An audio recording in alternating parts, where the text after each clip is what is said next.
সত্যি বলতে জীবনে আসলে অনেক সময় নষ্ট করছি, জীবনে অনেক খারাপ কাজ করছি। আসলে এখন বোঝানো কঠিন যে আসলে এখন কোন পরিস্থিতিতে আমি আছি। কিন্তু তারপরেও আল্লাহর কাছে আমি হাজার হাজার শুকরিয়া যে আমি অনেক ভালো আছি। আমার ফ্যামিলির দোয়ায়, আমার বোনদের দোয়ায়, আমার বন্ধুদের দোয়ায়। তারপরেও এর মধ্যে কিছু কিছু মানুষ আছে যারা আসলে কোনোদিন ছিল না আমার, কোনোদিন থাকবেও না আমার।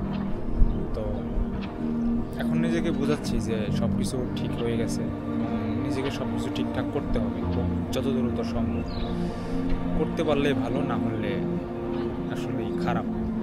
তো এইসব কথা যে আসলে আপনাদের বলতেছি, আপনারা কিছু মন খারাপ করবেন না, কারণ আমার আসলে কথা বলার মতো কেউ নাই। আমার ভালো লাগে আসলে কথা বলতে, আমি আসলে এটা কমফর্ট ফিল করি। তো এখন ভার্সিটিতে আছি, ক্লাস শেষ করে আসছে, মাত্র বসলাম, ভালো লাগছে। লেক পাড়ের পাশে আছি, এটা লেক পাড়ের ভিউ। তো যারা